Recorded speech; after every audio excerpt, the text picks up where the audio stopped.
No matter how you travel, it's good to have a plan. Some people plan every minute. No sleep, bus, museum, another museum. While others only plan to take it day by day. When it comes to your finances, a plan is just as important. You can count on Credit Karma to give you the insights you need to understand your options so you can take charge of your financial path and find your way to money. Explore how you can make financial progress with confidence today. Intuit Credit Karma. Karma you can count on. Welcome to the Pint Glass Football podcast.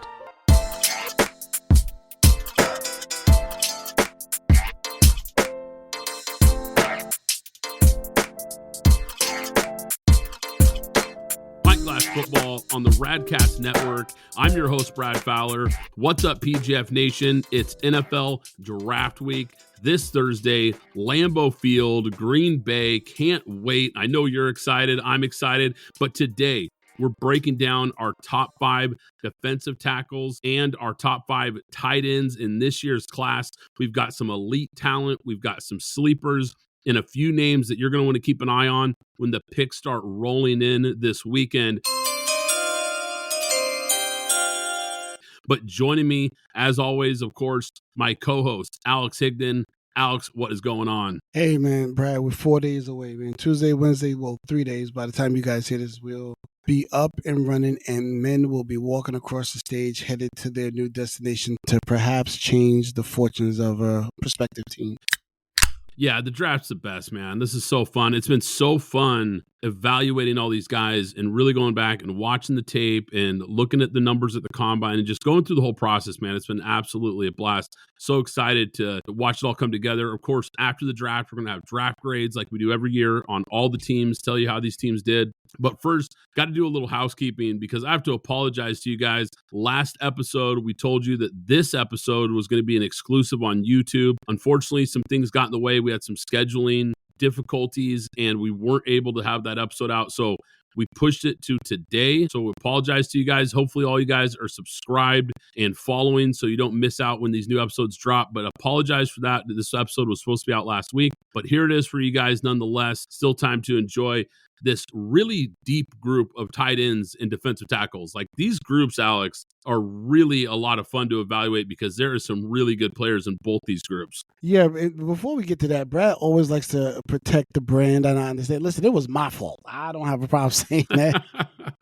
It was my fault. Bad scheduling. I need an assistant. But no, Brad, you're absolutely right about these groups. Now, the tight end group, I wasn't sure on how deep it was, and you said it, and I was like, I don't think I kind of feel comfortable. But then when I started looking, when you start putting it in tiers, there's like obviously in that upper tier, and then there's a lot of guys that are grouped in one tier, that tier after them. There's a lot of guys that are really, really close. So it ended up being deeper than what I thought. But absolutely with the interior linemen, that's something that we all know about and watched on Saturday. So yeah, there's a lot of actually, I want to say great guys and sleepers in that group. Yeah, no doubt about it. And let's start with the tight ends here because this group is really good. And I think it's one of the deepest tight end groups I can remember in the last few years, Alex, because it was hard to narrow down the top 5. The top 2 guys, like you said, are kind of consensus here. I don't think we're going to shock anybody with those names. But once you get into that next tier, you've got a big group of guys that can all really play some football. So it's just kind of preference and who do you like in this group. So let's start off the top here. Number 1 tight end in this class. For me, it's Tyler Warren out of Penn State. No surprise there. Alex, is that your number 1 guy? Yeah, absolutely. I mean, we know why. If you watch the playoffs, you know why. Yeah, absolutely. And here's the thing. And the reason I had to ask, though, to be safe is because I have seen a few lists, not a whole lot, but there are a few lists that actually have Colston Loveland, the tight end out of Michigan, number 1. And look, I understand why, but he's my number 2 guy. I'm assuming he's your number 2 guy as well. But Tyler Warren, let's start with him because this is a guy that can really do everything. And if you didn't get a chance to watch Penn State this year, he was the go-to guy in the passing attack. Such a versatile player. He does a great job of finding those soft spots in zone coverage. He's got that clutch gene too, because it just seems like on third down, in fourth quarters, in the red zone, this guy comes up with big plays and big moments, especially when everybody knows that that's where they want to go with the football. I think his versatility is just incredibly valuable. The guy is such a chess piece out there, and Penn State did such a good job of moving him around different formations and utilizing his skill set. Great hands, and a guy that's unstoppable on those 50-50 balls. Yeah, and a lot of people have been talking about because of what Brock Bowers had done last year. Ladies and gentlemen, he's not Brock Bowers good.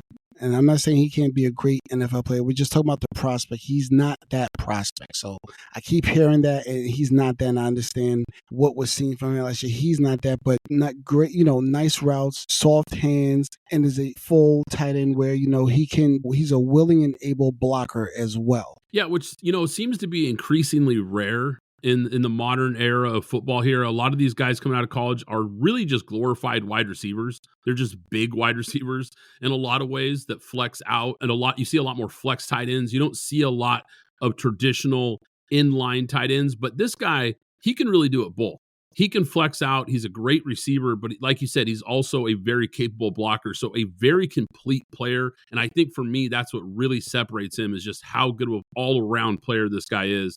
But I want to get your thoughts on the number 2 tight end in this class, Colston Loveland, because his buzz or hype, if you want to say, it is starting to really get loud here leading up to the draft. There are a lot of teams and a lot of scouts and reporters out there right now that are saying this guy could be climbing draft boards. What are your thoughts on Loveland out of Michigan? I think that's just we're getting closer to the draft, and there's a storyline that people want to have. I don't think he's climbing the boards. Obviously, he's definitely going to go after Tyler Warren there. And I guess for the most part, there's been a lot of talk about perhaps him landing in Denver. I don't know if that's true. I don't know if that'll happen or not, but I definitely see him going, the back 16, I think closer to maybe 20, between 20 and 32 for the most part. So I don't think he's really climbing anybody's board. I just think he's a good player that's worth the first round pick, and a team late in the draft, either a fringe playoff team or an already playoff team, is going to get a solid tight end that has that's more of a flex guy, because he's not too much going to be an inline guy, which is odd being at Michigan. You kind of think all those guys can block and do everything.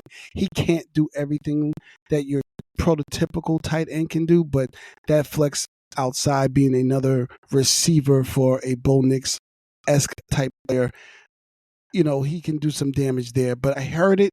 I don't think it's true. Yeah, I think Denver is a possible landing spot. I had him going to Indy in my mock draft, but I think Denver, if he falls that far, I think that would be a really good landing spot for him, because you're right. He's an impressive athlete, has really good acceleration off the line, kind of pops on tape. Like, this guy moves really well for a big guy. He's got a big catch radius, good hands, a really dynamic receiving tight end. I like that he runs nice, clean, sharp routes. For a big guy, this guy can really get in and out of his breaks. They can line him up just about anywhere. He did take snaps in line and, of course, in the slot and out wide at Michigan. They did a nice job utilizing him in a lot of different ways. Not your prototypical Y tight end, but a guy that I think is going to be an impact player in the passing game. Really, year one for him, I think he'll be a guy that contributes right away. Now, the next tier, I think it's where it gets a little more interesting. Who do you got at your number 3 tight end, Alex? And probably here's where we're out of order, but perhaps he's still in your top 5. I have Harold Fannin. People are going to say, well, Harold Fannin, and what about all these other guys that Brad probably has on his list that I may or may not have on mine? But Harold Fannin's last year in Bowling Green, and we were talking about it just now in pre-production, I was trying to figure out what changed from year 2 to year 3 where he became this monster. In 2023, he had 44 catches, 723 yards, and 6 touchdowns. In 2024, he went for 117 catches, 1,555 yards, and 10 touchdowns. So same quarterback, same coach, same level of production around him, and he was the leading receiver the previous year. But that's a huge jump from one year to the next. So I can only attribute that to perhaps better play calling, and then the player themselves getting better and putting the work in to accelerate to what we saw last year. Now with Harold Fannin, he ran a 4.7 140, but I like his size. I like his ability. He's probably not going to come in as ready as Brad, you were speaking to before with Colston as well as Tyler Warren, but I think this is a guy within 2 to 3 years, you will start to see the similar jumps that he had in college. They'll start to happen in the NFL. I'm not saying he's going to go for 117 and 1555. I'm just talking about a guy that's going to go perhaps maybe 400 the first year, maybe 600 the second year. And then that third year, you're probably going to see a jump to maybe about between 800 and 1,000 and 8 to 10 touchdowns. Yeah, so I have Harold Fannin on my list. I have him a little further down at number 5, but I love this guy's game, and I'm with you. And look, I'll be honest, I didn't watch a whole lot of Bowling Green this last fall. And look, no disrespect to Bowling Green, but when you've got Big Ten, SEC, and all these other big games going on, it's hard for Bowling Green to make the cut. I mean, let's just be real. There's only so many screens in my house. But when you go back and watch the highlights and kind of watch this guy's game film and look at what he was able to do, he was a dominant player at that level. And then, of course, he tested well, strong hands at the catch point, elite route runner. That's something that really jumped out to me, Alex. This might be the best route runner of any of these tight ends in this class. Has nice wiggle to get around defenders, and he's a tough runner and a guy who can create yards after contact. He's a good blocker, which is kind of surprising because he's a little undersized, but he's a really physical, talented blocker, and he can play in the slot. He can play outside. This guy had 26 catches of over 20 yards last season. So he's a big play threat too. I really like Harold Fannin Jr. a lot. My number 3 tight end, though, Alex, is Terrence Ferguson, who I know the consensus is a little lower on, but I really, really like this kid. Was one of the fastest, most explosive testers at the NFL Combine. And look, scouts at Oregon's Pro Day could not stop talking about this guy. You've got a team like Oregon that's got maybe 10 guys or more that are going to go pro, and nobody could stop talking about Terrence Ferguson. And all the buzz was about this kid, and really has been for the last 2 pro days at Oregon. One of the most well-rounded prospects at tight end in this class, a versatile tight end that can line up on the outside, the inside, off the line of scrimmage. 9 yards after catch average was top 5 in the nation. So an explosive player, very, very underrated prospect in my opinion. He's on a lot of people's kind of 5 to 7 range. I just think when you look at how athletic this guy is, I think he's a guy that could really be a good player at the next level. Yeah, and when you say 5 to 7, you're talking about the rounds for the draft, or I'm speaking more on the consensus rankings. Ranking, got it. Okay. So yeah, and the reason I was saying the round because I was looking at him more back in the 4th, top of the 5th round there, because I think there's some other guys that people probably have a different view than me or myself and you, Brad, for the most part. But I do like what I saw of Terrence Ferguson. Obviously, like you said, you talked about the speed. I talked about Harold Fannin and his production with speed. Terrence Ferguson running, I believe he ran a 4.62 at the combine and then maintained it at the pro day. So this is a guy that is a little bit faster. And then the size, 6'5", 247. You talked about the catch radius, big hands, about 10 inches. So this is another guy. And I actually put, again, just for my notes, I just put Denver next to him only because I know he's a Colorado kid as well. So if they end up passing on somebody like Colston Lovelace in the first round, there's another guy they can bring home, quote unquote, who's from Colorado, and have him play the tight end and develop in the tight end position. All right, so we've got our first 3 guys. You guys heard Harold Fannin is my 5th guy. Who do you have at number 4 then, Alex? I have Mason Taylor. And I was telling Brad earlier, pre-production, I said, I struggle at the end trying to figure out what these guys, because a lot of them are very close together once you get past the top 2. They really get well, I guess you could say top 3 because I do like Harold Fannin a lot. So I'll put him on a tier by himself, and then these other 2, everybody after that to me is really, really close. So I have Mason Taylor. Well, the thing about Mason Taylor, he's consistent. Like since he came into college, and he's had I don't want to say a turnstile at quarterback. You go from James Daniels and then those 2 receivers in Malik Neighbors as well as Brian Thomas, and now you have Nussmeier, and he actually had an uptick, but the uptick is more than likely probably because you missing those 2 receivers that were now gone in the RIP to Kyron Lacey, even though he was there. But he did have a little bit of an uptick in catches as well as yards. Touchdown production was really low, but it's LSU, and there were a lot of things going on there that year as they were transitioning away from all of that firepower that they lost in the first round last year. But I like the consistency. A guy that I think can, at his peak, I think he can be perhaps a Pat Fryermuth. He's in that mold. I think he's going to, can give you about probably a max, though, probably about a max of 600 to 700 yards a year, maybe 5 to 7 touchdowns in an uptick year, but more around maybe 5 touchdowns. But again, a consistent player that you can use, that knows what to do and can play a little bit of inline. Again, a willing blocker, not the greatest. A lot of these guys, as we're watching the maturation of the quarterback position with the athleticism, it's the same with the tight end position. Everybody's looking for their Travis Kelce or Shannon Sharp or Jimmy Graham, what have you. There's not a lot of tight ends that are that prototypical Tony Gonzalez type tight end that can play inline and be that stretch tight end as well. So I think he has a little bit of. Mochi Health is here to help you start your weight loss journey with caring, personalized support. Meet one-on-one with board-certified obesity doctors and registered dietitians who truly listen and understand your unique needs.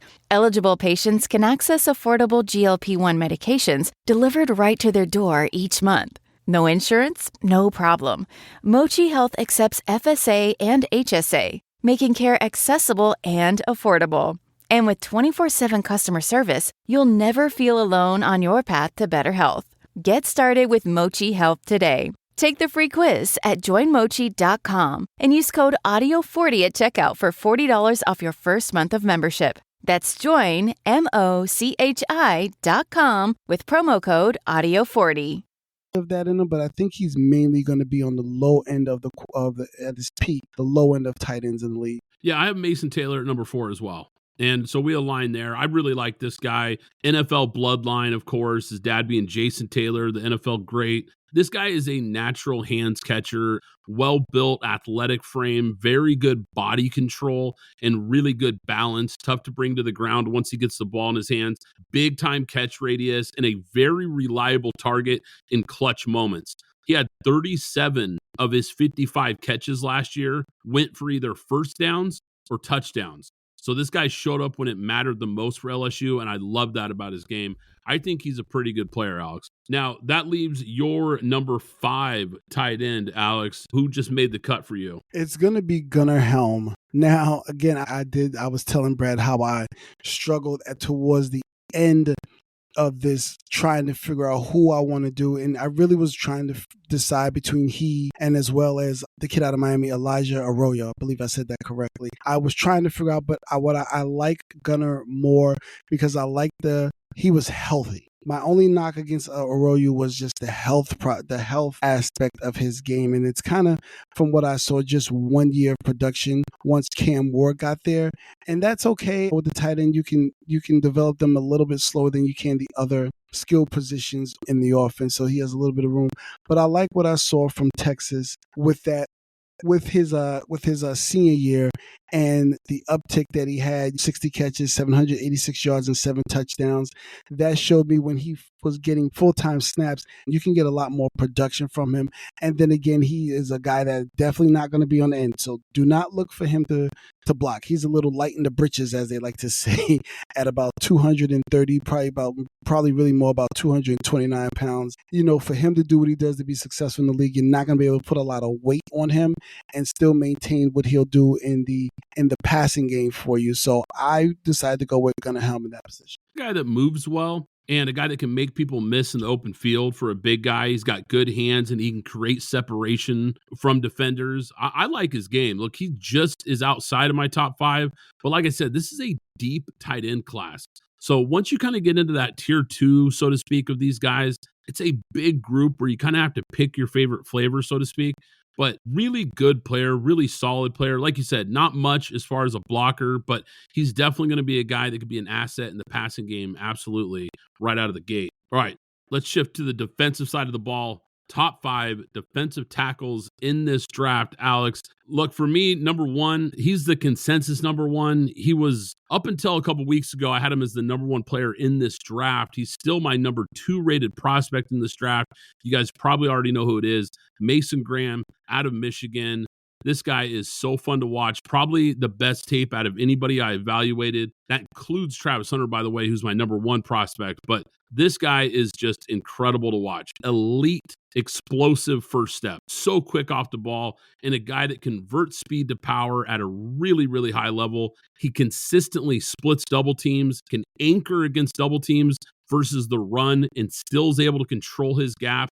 Has a rare combination of speed and power. His play recognition and his read and react is completely off the charts. I mean, this guy is so quick to diagnose plays and make a play on the ball, and plays with a violent tenacity that I just love when I watch his tape. Incredible motor, a guy that never, ever quits every single snap. He is so fun to watch, Alex. Right. And there's another guy that we'll talk about in comparison to him, because early on when me and Brad were talking about this, I had to go back and look at tape at a certain person that we'll talk about probably in the next two selections that I'm going to have a lot more to say about in conjunction with Mason Graham. But I'm going to say the number one thing that you said there that separated Brad and why I'm firm on where Mason Graham is in this ranking, you said it, his motor. The consistency to always show up, always give 100% a la Max Crosby or Aiden Hutchinson in that, for that matter,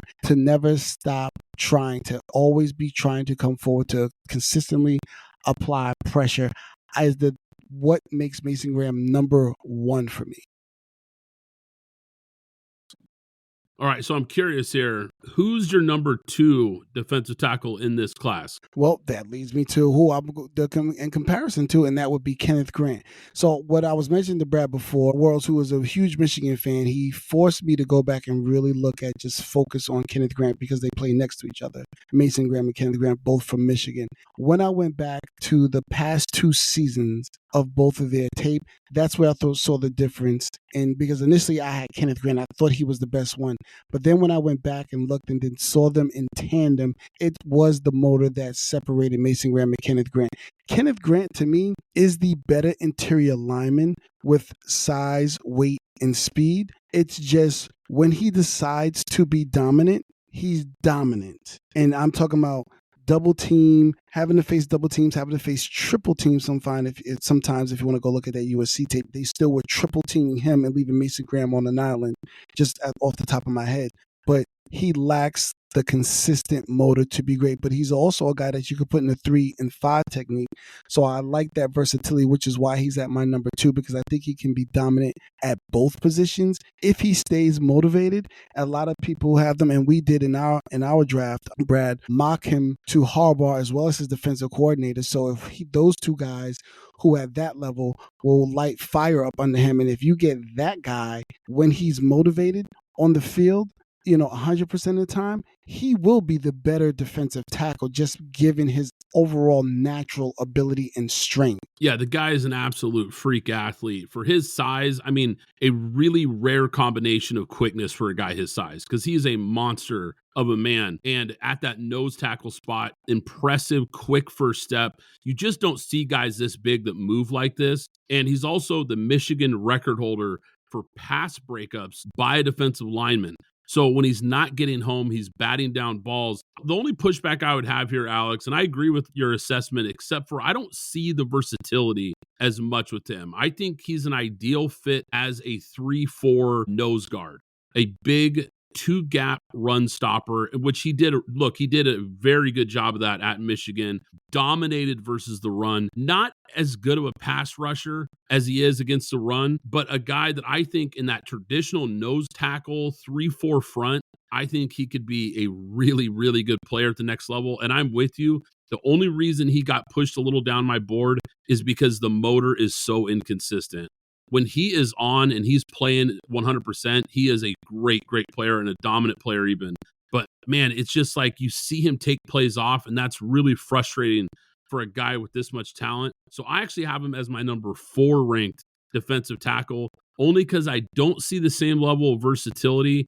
Look, if he kind of unlocks it all at the next level and is motivated, like you said, he can be a really, really good player. My number 2 guy is another guy that I talked about a little bit when we did the mock draft, Walter Nolan out of Ole Miss. This guy has incredible power, can play multiple positions along the defensive front, very good tackler, explosive first step, does a really nice job of setting up his pass rush moves. And the thing I love about this guy, just has a nasty demeanor.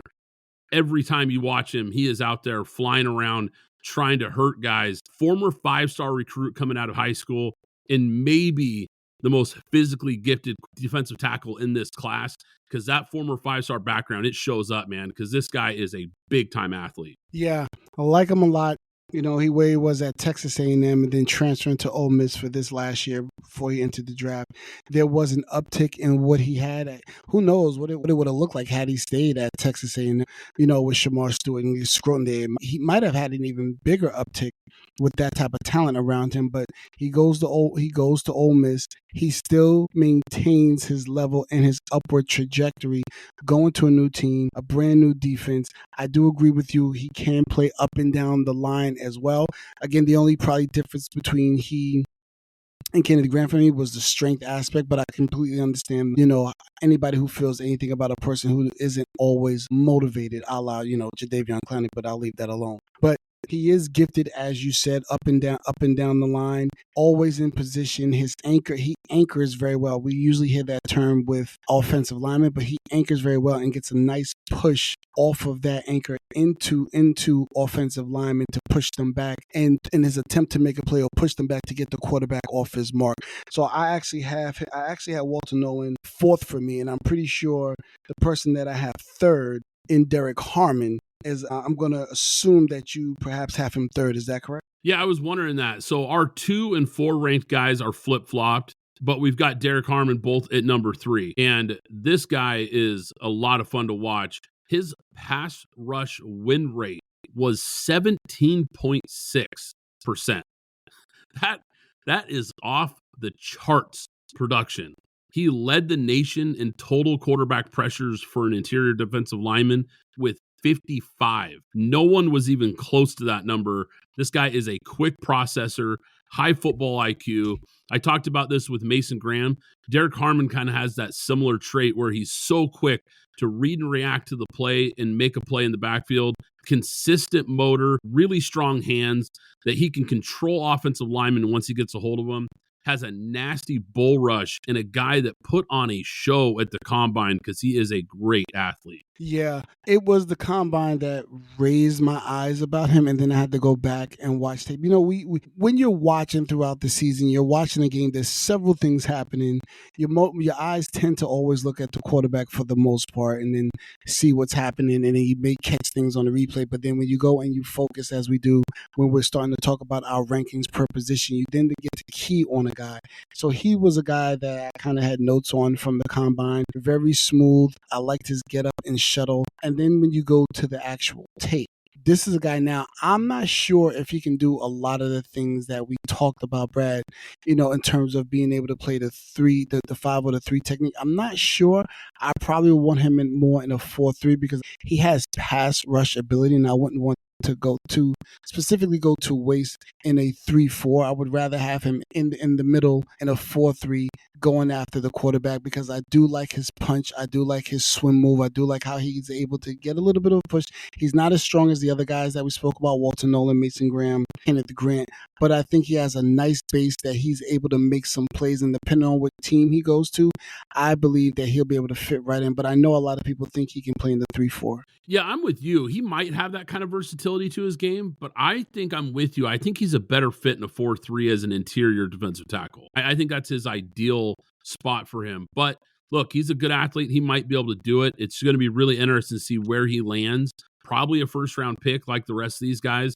Probably going to be first-round picks, maybe early second in that range. But I think all 4 of these guys are going to come off the board pretty quick. Now, I'm curious, who made the cut here at your number 5 defensive tackle? Because, Alex, for me, it kind of felt like those top 4 guys were very consensus. Now, we had ours kind of flip-flopped around slightly, but those 4 guys seem like really the class of this group. And then there's kind of the next group of guys, which look very good class, a lot of depth in this class.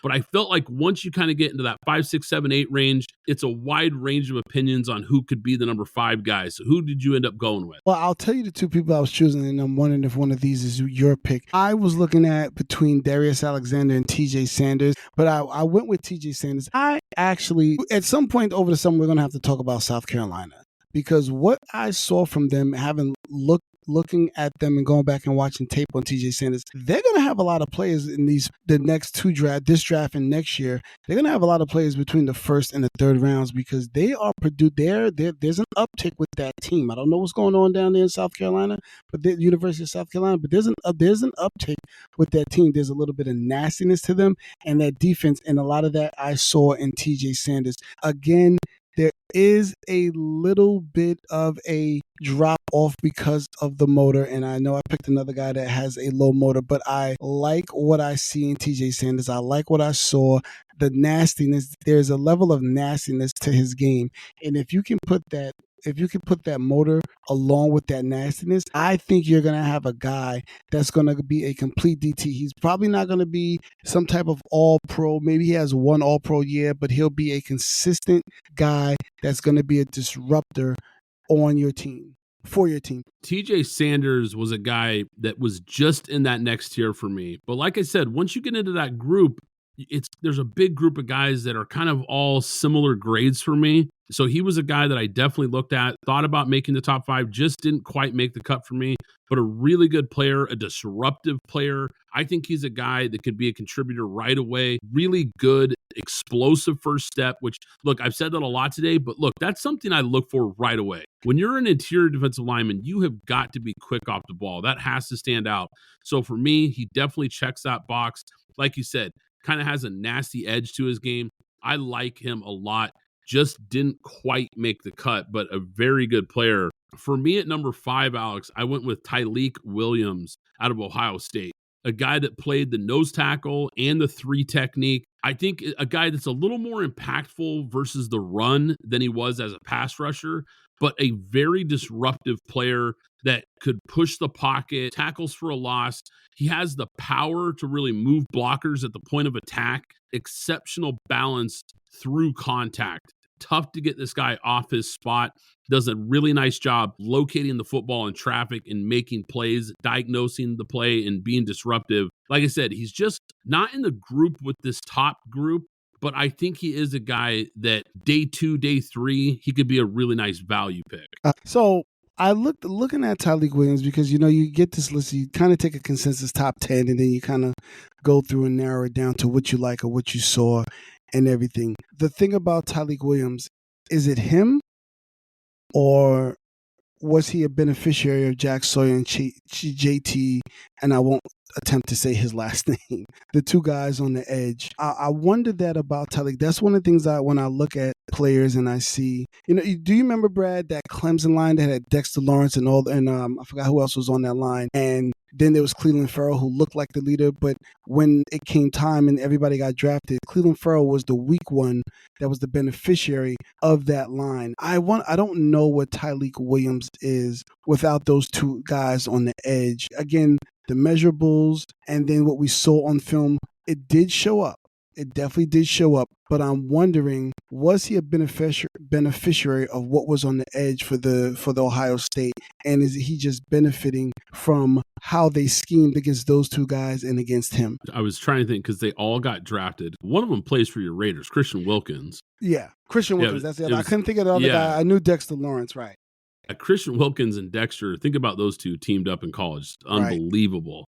Right. And then, of course, you had Cleveland Ferrell, and the other defensive end got drafted too. That yes, was he did. Yep. Like arguably the best defensive line I think college football has ever seen. Just ridiculous. But yeah, no, I'm with you. I just, that next group, right? That next group, there's a drop off. Even though there's a lot of good players in that group and there's a lot of depth, I think there's going to be a lot of day 2 and day 3 guys at D tackle that are going to be really good value players. I just think that top 4 has really separated themselves. If you enjoy the podcast, do us a favor and subscribe, rate and review on Apple Podcasts or on Spotify or wherever you get your podcasts.